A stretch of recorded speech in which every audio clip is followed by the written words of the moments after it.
एक जज अपनी पत्नी को क्यों दे रहा है तलाक। कल रात एक ऐसा वाकया हुआ जिसने मेरी जिंदगी के कई पहलुओं को छू लिया। करीब 7 बजे होंगे। शाम को मोबाइल बजा। उठाया तो उधर से रोने की आवाज़ आई। मैंने शांत कराया और पूछा कि भाभी जी आखिर हुआ क्या। उधर से आवाज़ आई, आप कहाँ हैं और कितनी देर में आ सकते हैं। मैंने कहा, आप परेशानी बताइए। और भाई साहब कहाँ हैं, माताजी किधर हैं, आखिर हुआ क्या। लेकिन उधर से केवल एक रट कि आप आ जाइए।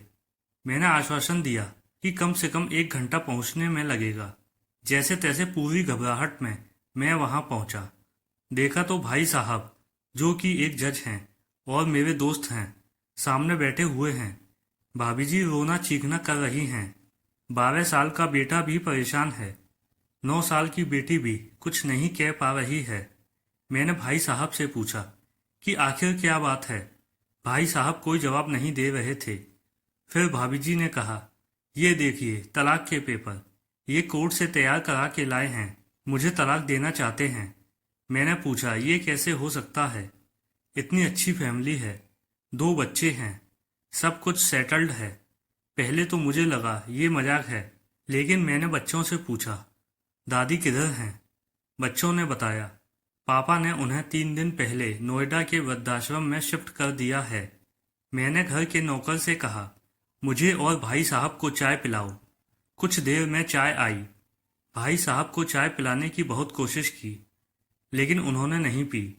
और कुछ ही देर में वो एक मासूम बच्चे की तरह फूट फूट कर रोने लगे। बोले, मैंने 3 दिन से कुछ भी नहीं खाया है।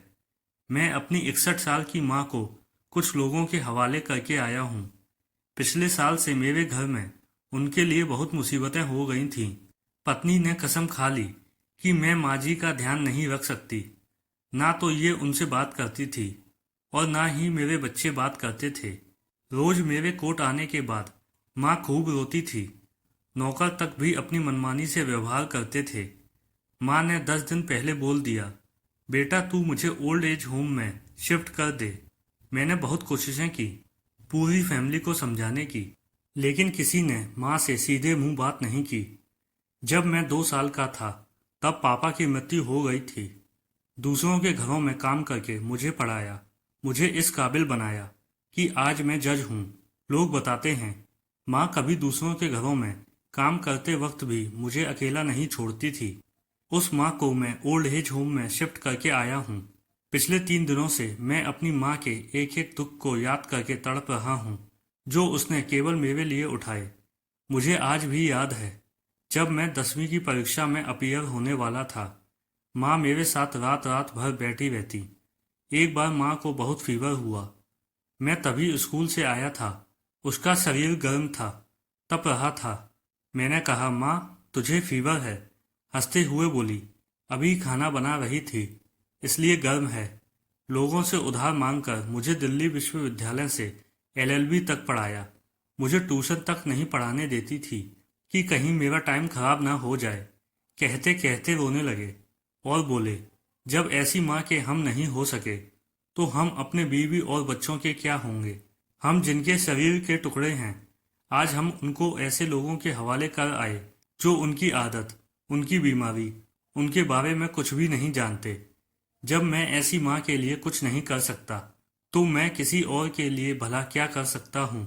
आज़ादी अगर इतनी प्यारी है और माँ इतनी बोझ लग रही है तो मैं पूरी आज़ादी देना चाहता हूँ। जब मैं बिना बाप के पल गया तो ये भी पल जाएंगे, इसलिए मैं तलाक देना चाहता हूँ। सारी प्रॉपर्टी इन लोगों के हवाले करके उस ओल्ड एज होम में रहूँगा। कम से कम मैं माँ के साथ तो रह सकता हूँ। और अगर इतना सब कुछ करके माँ आश्रम में रहने के लिए मजबूर हैं तो एक दिन मुझे भी आखिर वहीं जाना पड़ेगा। माँ के साथ रहते रहते आदत भी हो जाएगी। माँ की तरह तकलीफ तो नहीं होगी। जितना बोलते उससे भी ज़्यादा रो रहे थे। बातें करते करते रात के 12:30 हो गए। मैंने भाभी जी के चेहरे को देखा।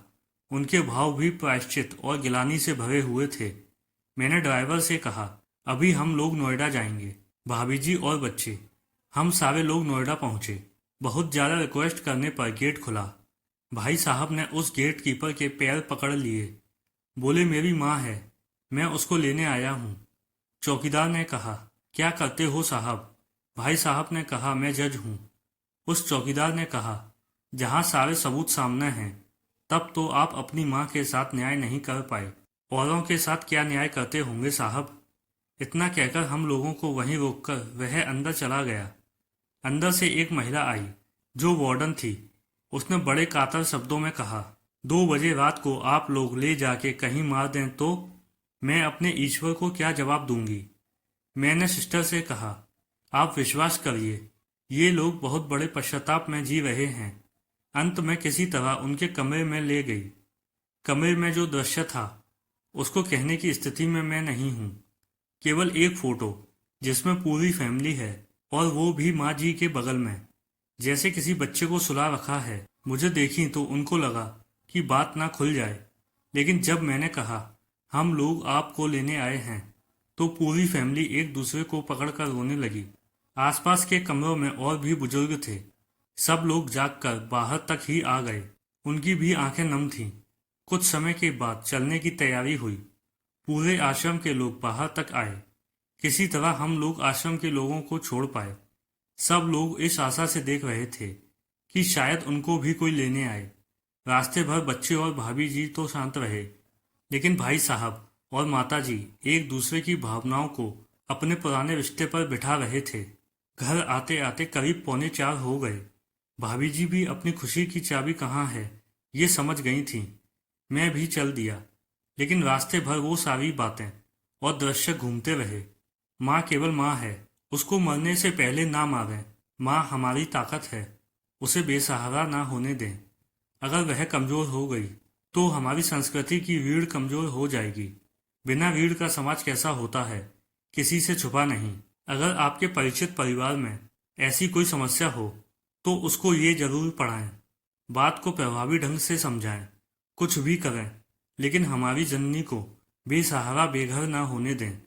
अगर माँ की आंख से आंसू गिर जाए तो ये कर्ज कई जन्मों तक रहेगा। यकीन मानना, सब होगा तुम्हारे पास, सुकून नहीं होगा। सुकून सिर्फ माँ के आंचल में होता है। उस आंचल को बिखरने मत देना।